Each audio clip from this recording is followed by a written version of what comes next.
Hello and good morning everyone. आप सभी लोगों का स्वागत है आपके अपने यूट्यूब चैनल स्टडी ग्लॉस पर। मैं हूं डॉक्टर मोनिका और आज हम 22 मार्च से रिलेटेड जितने भी इम्पोर्टेंट क्वेश्चन बन सकते हैं उन पर डिस्कशन करने वाले हैं। और क्वेश्चन से रिलेटेड जितने भी इम्पोर्टेंट फैक्ट होते हैं साथ में वो भी मैं आपको बताती हूँ। ये हमारा टेलीग्राम चैनल है, यहाँ पर आपको क्विज अवेलेबल हो जाएंगे और इस लेक्चर की पीडीएफ भी आपको यहाँ मिल जाएगी। ये आपके लिए आज का मोटिवेशनल कोट है। निंदा से घबराकर अपने लक्ष्य को ना छोड़े, क्योंकि लक्ष्य मिलते ही निंदा करने वालों की राय बदल जाती है। तो इसी मोटिवेशनल कोट के साथ में हम स्टार्ट करते हैं आज का सेशन। फर्स्ट क्वेश्चन है, who has become the chief minister of Manipur. Manipur के मुख्यमंत्री कौन बने हैं? तो ये बन गए हैं एन बीरेन सिंह। ए इसका करेक्ट आंसर होगा। मणिपुर में एन बीरेन सिंह सीएम की शपथ लेने जा रहे हैं। और एन बीरेन सिंह की हम बात करें तो ये कंटिन्यू सेकंड टाइम स्टेट के सीएम की पोस्ट की ये शपथ लेने वाले हैं। और मणिपुर की 60 मेंबर असेंबली में 32 सीट जो इन्होंने जीती है, ये इसी के साथ में बीजेपी ने सत्ता में इसके साथ में वापसी की है। तो कौन बन गए हैं नए मुख्यमंत्री? एन बीरेन सिंह बन गए हैं वापस सेकंड टाइम। चलिए मणिपुर की हम बात कर रहे हैं तो मणिपुर की कैपिटल क्या है? इम्फाल है। और यहाँ के चीफ मिनिस्टर कौन बन गए हैं? फिर से एन बीरेन सिंह बन गए हैं। और यहाँ के जो गवर्नर है यह है ला गणेशन। और जो चीफ जस्टिस है पी वेंकट संजय कुमार है। जो केबुल लैमजो नेशनल पार्क है ये भी सिचुएटेड है मणिपुर के अंदर। 3 नेबरिंग स्टेट की हम बात करें तो असम, नागालैंड और मिजोरम इसके नेबरिंग स्टेट के अंदर आते हैं। 2 यहाँ पे लोकसभा सीट्स है, 1 राज्यसभा सीट्स है और 60 यहाँ पे असेंबली सीट्स है। जो लोकटक लेक है ये भी सिचुएटेड है मणिपुर के अंदर। और फोक डांस ऑफ मणिपुर क्या है? तो राखाल जो है यहाँ का फोक डांस है। सेकंड नंबर क्वेश्चन है, according to the world happiness index 2022 what is the rank of India in the list of happy countries. विश्व खुशहाली सूचकांक 2022 के अनुसार खुशहाल देशों की सूची में भारत कौन सा स्थान पे रहा है? तो इसके अंदर भारत रहा है 136वें इसकी रैंक रही है। 20 का करेक्ट आंसर होगा। जो वर्ल्ड हैप्पीनेस इंडेक्स होता है इसके अंदर 146 जो टोटल कंट्रीज है, इसके अंदर जो भारत की रैंक रही है 136वें नंबर पे ये रहा है। और डिटेल से हम इसके बारे में बात करें तो वर्ल्ड हैप्पीनेस इंडेक्स में इंक्लूड टोटल 46 कंट्रीज में भारत 136 रैंक पे रहा है। और लास्ट ईयर की बात करें तो लास्ट ईयर के कंपेयर में इंडिया की जो रैंकिंग है ये 3 पायदान का इसके अंदर सुधार हुआ है। और यूनाइटेड नेशन के एनुअल इंडेक्स में फिनलैंड लगातार 5th टाइम भी सबसे टॉप पे रहा है। हैप्पीएस्ट कंट्री के रूप में ये चुना गया है। वही अफगानिस्तान सबसे अनहैप्पी कंट्री के रूप में इसे माना गया है। तो इसके अंदर फिनलैंड सबसे टॉप पे रहा है और अफगानिस्तान सबसे निचले पायदान पे ये रहा है। नाखुश देशों के अंदर ये चुना गया है। और वर्ल्ड हैप्पीनेस जो रिपोर्ट है इसका 10th जो एडिशन है, इसके अकॉर्डिंग इस साल के इंडेक्स में टोटल 146 कंट्रीज को रैंकिंग दी गई है। और इस इंडेक्स की बात करें तो इसके अंदर खुशी के एहसास, जीडीपी के लेवल, जीवन प्रत्याशा, जीवन विकल्प चुनने की आजादी, उदारता और भ्रष्टाचार की धारणा जैसे कारकों पर इनको रैंक दी जाती है कंट्रीज को। चलिए ये इंडेक्स की बात करें तो फर्स्ट कौन आया है? फिनलैंड है। सेकंड नंबर पे है डेनमार्क, थर्ड नंबर पे आइसलैंड है और फोर्थ नंबर पे स्विट्जरलैंड है। फिफ्थ नंबर पे इसके अंदर नीदरलैंड आया है। और हमारे भारत की बात करें तो 136वें पोजीशन रैंक पे ये रहा है। और पाकिस्तान इसके अंदर 121वें रैंक पे रहा है। और सबसे नीचे जो है 146वें स्थान पे ये अफगानिस्तान रहा है। चलिए रिपोर्ट से रिलेटेड क्वेश्चन है तो टॉप 5 रिपोर्ट इश्यूअर्स के बारे में हम जान लेते हैं। According to the report published by Hurun India wealth, what percentage has increase in the number of millionaires family in India during the corona epidemic in the year 2021। तो ये कितने परसेंट रहा है? 11% ये देखी गई है। Which state of India has the highest number of household electrified through solar based system under सौभाग्य स्कीम? तो ये कहाँ पे लगे हैं सबसे ज्यादा? राजस्थान के अंदर।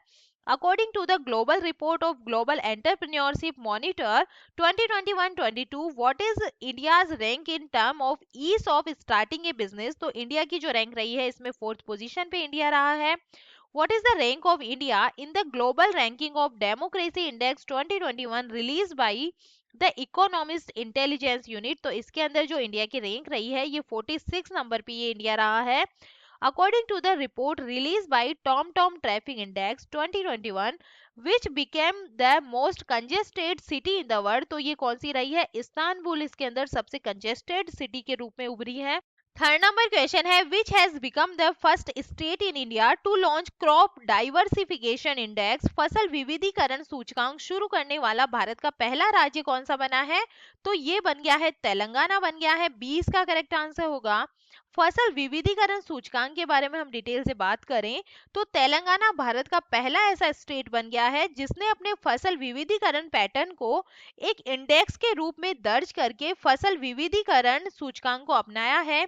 और सीडीआई के अकॉर्डिंग तेलंगाना में 77 किस्मों की फसलें उगाई जाती है, जिसमें फसल विविधीकरण के लिए केवल 10 फसलों को चुना गया है। इन 10 फसलों में ज्यादातर है अनाजों को चुना गया है। और निर्मल, विकाराबाद और संगारेड्डी जिले सबसे विविध के रूप में उभरे हैं, जो राज्य में शीर्ष 3 पे रहे हैं। और फसल विविधीकरण के मामले में राज्य में सबसे कम विविधता वाले जिले कौन से हैं? नीचे से जो 3 है, यह है पेदापल्ली, करीमनगर और सूर्यपट इसके अंदर है। और इसके बारे में हम बात करें सीडीआई के बारे में, क्रॉप डाइवर्सिफिकेशन इंडेक्स के बारे में, तो 77 विभिन्न फसलों के तहत सभी क्षेत्रों जिसमें खाद्य, गैर खाद्य और नकदी फसलें शामिल है, साथ ही फूलों की खेती के तहत क्षेत्रों को सूचकांक की गणना करने के लिए माना गया है। और सूचकांक का प्रारंभिक मूल्य 1 है। यह एक फसल के लिए समर्पित कुल खेती वाले क्षेत्र के अनुपात का प्रतिनिधित्व करता है, ये सीडीआई जो इंडेक्स है। और राज्य के कई जिलों में जो सूचकांक का मान है ये 0 से 5 के बीच में है। और मूल्य जितना अधिक होगा, कृषि विविधीकरण उतना ही अधिक होने वाला है। और यह सूचकांक राज्य में भविष्य में फसल विविधीकरण के लिए आधार रेखा के रूप में काम करेगा। धान और मक्का के बाद जो राज्य में पारंपरिक रूप से उगाई जाने वाली फसलें हैं, दालें किसानों द्वारा सबसे पसंदीदा इसके अंदर फसल थी।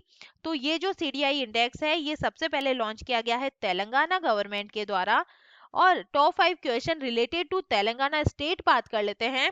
Where was India's first 100% women on industrial park inaugurated, तो इसका इनोग्रेशन कहाँ पे हुआ है? हैदराबाद तेलंगाना के अंदर ही हुआ है। According to the report release by MOSPI, which state has topped in term of per capita net state product at current price in the year 2022, तो ये कौन सा रहा है? ये भी तेलंगाना रहा है। The government of India has allocated an amount of how many crores rupees for the Medaram Jatra festival 2022 of Telangana state, तो इसको कितना पैसा अलॉट हुआ है? तो ये हुआ है 2.26 करोड़ रुपए इसको मिले हैं इस फेस्टिवल के लिए।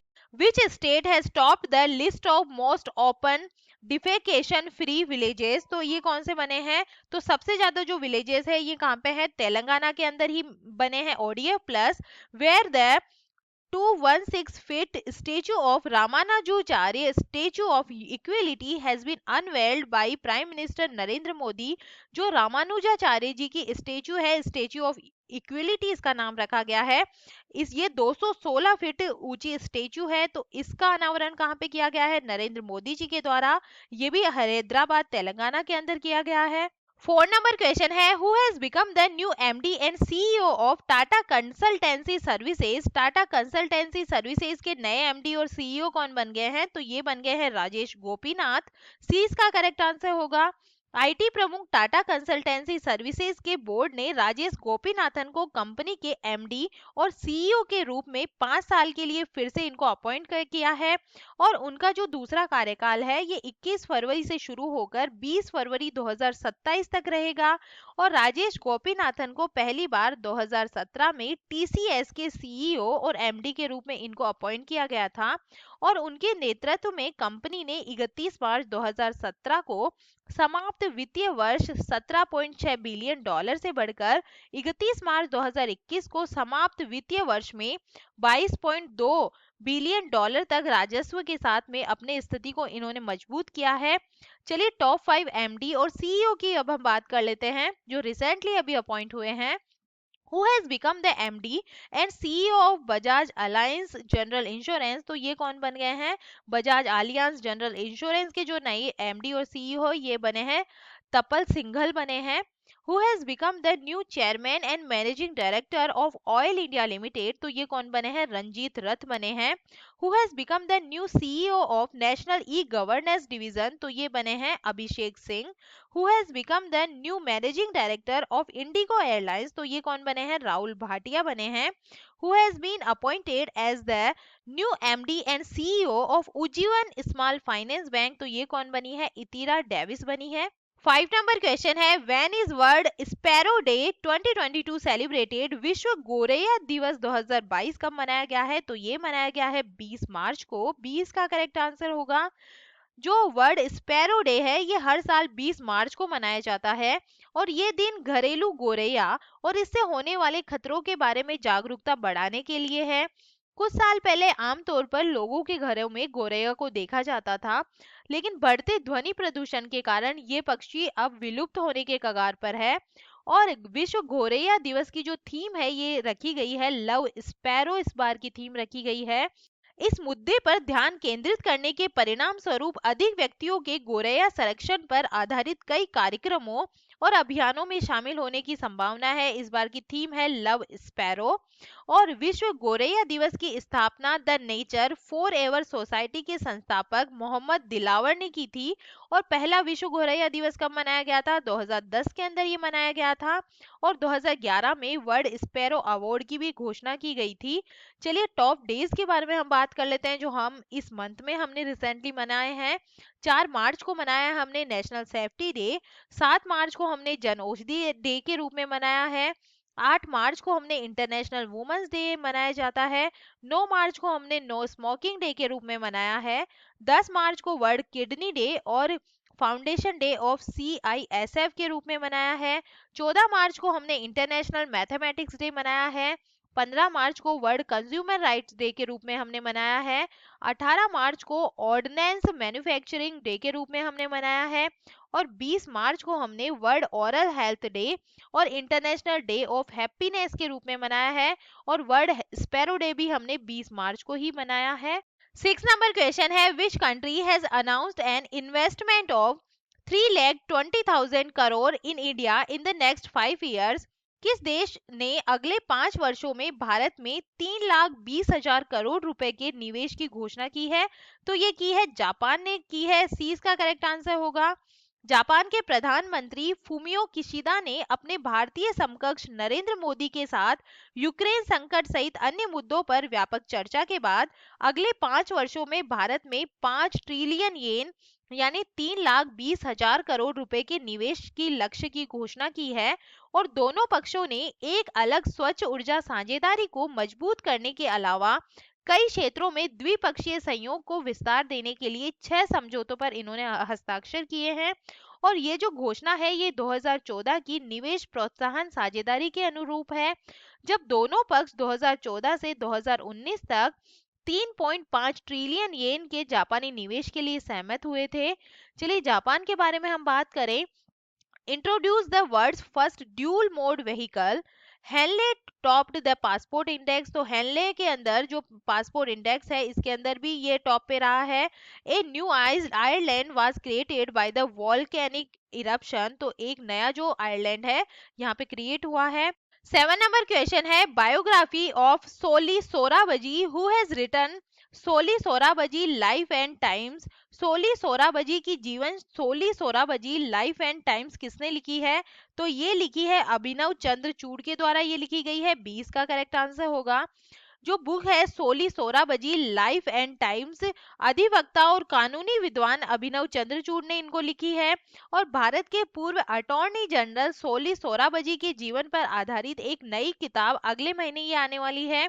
और पेंगुइन रैंडम हाउस इंडिया ने ये घोषणा की है। यह सोराबजी के जीवन, उनकी पारिवारिक पृष्ठभूमि, उनके द्वारा अभिव्यक्ति की स्वतंत्रता के मौलिक अधिकार का बार बार बचाव किए जाने जैसे विभिन्न पहलुओं पर ये जो बुक है ये प्रकाश डालती है। चलिए टॉप बुक्स के बारे में हम बात करें। The founders the story of PayPal, तो ये किसने लिखी है, ये बुक जिमी सोनी के द्वारा ये लिखी गई है। द मिलीनियल योगी, ये जो बुक है ये लिखी गई है दीपम चटर्जी के द्वारा। ए नेशन टू प्रोटेक्ट, ये जो बुक है ये प्रियम गांधी मोदी के द्वारा लिखी गई है। Fight of the labouring child, तो ये बुक लिखी है मिथिलेश तिवारी के द्वारा। द ग्रेट टैग गेम जो बुक है ये अनिरुद्ध सूरी के द्वारा लिखी गई है। ए हिस्ट्री ऑफ श्री निकेतन, ये जो बुक है ये उमा दास गुप्ता के द्वारा लिखी गई है। A little boy of India, ये बुक लिखी गई है रस्किन बॉन्ड के द्वारा। इंडोमिटेबल जो बुक है ये अरुंधति भट्टाचार्य के द्वारा लिखी गई है। ममता बियॉन्ड 2021 जो बुक है ये जयंत घोषाल के द्वारा लिखी गई है। 8 नंबर क्वेश्चन है, which of it raising day has been celebrated by central reserve police force on 19 मार्च 2022। 19 मार्च 2022 को केंद्रीय रिजर्व पुलिस बल ने अपना कौन सा स्थापना दिवस मनाया है? तो इन्होंने मनाया है अपना 83 नंबर का जो स्थापना दिवस है, रेजिंग डे है, ये मनाया है। 20 का करेक्ट आंसर होगा। 19 मार्च 2022 को सीआरपीएफ का 83वां स्थापना दिवस मनाया जा रहा है और इस मौके पर केंद्रीय गृह मंत्री अमित शाह जम्मू में केंद्रीय रिजर्व पुलिस बल के 83वें स्थापना दिवस परेड में ये शामिल होंगे। और सीआरपीएफ भारत का सबसे बड़ा केंद्रीय सशस्त्र पुलिस बल है और ये केंद्रीय गृह मंत्रालय के अधीन में काम करता है। और पहली बार जो सीआरपीएफ का जो गठन है ये 1939 में किया गया था और उस समय इसका जो नाम था ये था क्राउन रिप्रेजेंटेटिव्स पुलिस, इसका नाम था। और सीआरपीएफ अधिनियम पारित होने के बाद तत्कालीन गृह मंत्री सरदार वल्लभ भाई पटेल ने 19 मार्च 1950 को कलर्स प्रस्तुत किया और इसका मौजूदा नाम इसके अंदर अस्तित्व में आया सीआरपीएफ। और सीआरपीएफ की हम बात करें तो सेंट्रल रिजर्व पुलिस फोर्स इसकी फुल फॉर्म है और ये एस्टेब्लिश हुआ है 27 जुलाई 1939 के अंदर। इसका हेडक्वार्टर आपको मिलेगा न्यू दिल्ली के अंदर। इसके डायरेक्टर जनरल है कुलदीप सिंह, इंस्पेक्टर जनरल है पीएस रानी पास और इसका जो मोटो है ये है सर्विस एंड लॉयल्टी, इसका मोटो है। 9 नंबर क्वेश्चन है, from which river Ganga to which river MV Ram Prasad Bismil has become the longest ship ever. Ganga से किस नदी तक जाने वाला एमवी राम प्रसाद बिस्मिल अब तक का सबसे लंबा जहाज बन गया है? तो ये जाने वाला है ब्रह्मपुत्र और गंगा के बीच में ये गया है। तो सी इसका करेक्ट आंसर होगा। एमवी राम प्रसाद बिस्मिल गंगा से ब्रह्मपुत्र तक जाने वाला अब तक का सबसे लंबा जहाज बन गया है और 2.1 मीटर के मसौदे से लदे 90 मीटर लंबे और 26 मीटर चौड़े फ्लोटिला ने 15 मार्च 2022 को ये जो उपलब्धि है ये हासिल की है। और जब इसने हल्दिया में श्यामा प्रसाद मुखर्जी बंदरगाह से गुवाहाटी में पांडु बंदरगाह तक भारी माल ढुलाई के पायलट रन को सफलतापूर्वक पूरा किया और 1793 मीट्रिक टन स्टील की रॉड लेकर पोत ने भारत बांग्लादेश प्रोटोकॉल रूट पर हल्दिया से पांडु तक की दूरी बांग्लादेश के रास्ते में तय की है। 10 नंबर क्वेश्चन है, which is the most polluted city in India in the all India winter air quality analysis report release bye CSE. CSE द्वारा जारी report all India winter air quality analysis में भारत का सबसे प्रदूषित शहर कौन सा बना है? तो ये बन गया है गाजियाबाद, सबसे प्रदूषित शहर बन गया है। 20 का करेक्ट आंसर होगा।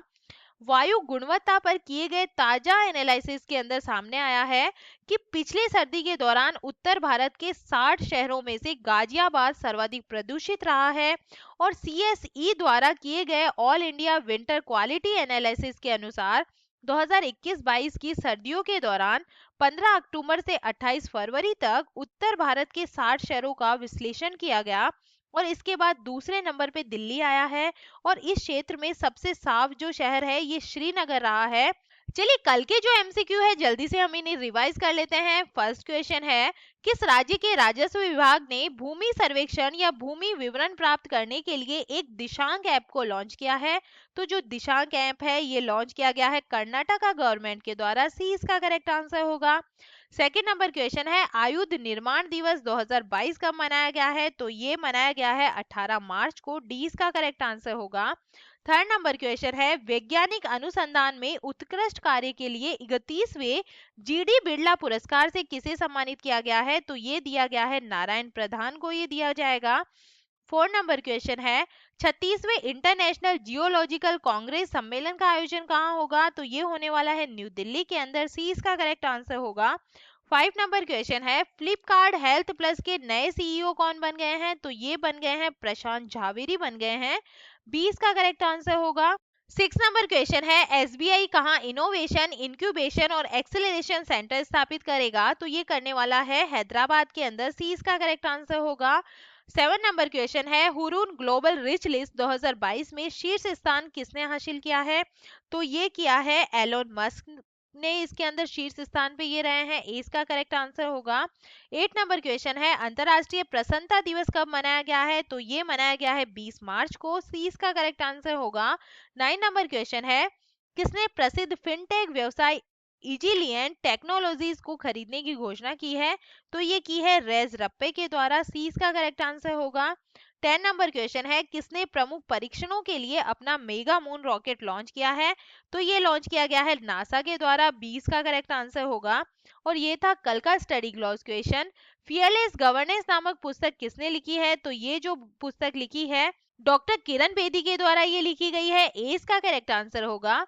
और ये है आपके लिए आज का स्टडी ग्लॉस क्वेश्चन, होंडुरास की पहली महिला राष्ट्रपति कौन बनी है? तो इसका आंसर आप मुझे कमेंट सेक्शन में दीजिएगा। ये हमारा टेलीग्राम चैनल है, यहाँ पर आपको सारे क्वेश्चन क्विज के फॉर्मेट में मिल जाएंगे। आई होप आपको ये सेशन पसंद आ रहा होगा। अगर आ रहा है तो आप इसे लाइक कीजिए, अपने दोस्तों के साथ में शेयर कीजिएगा। तो चलिए मिलते हैं हम एक नए सेशन के साथ में। Thank you.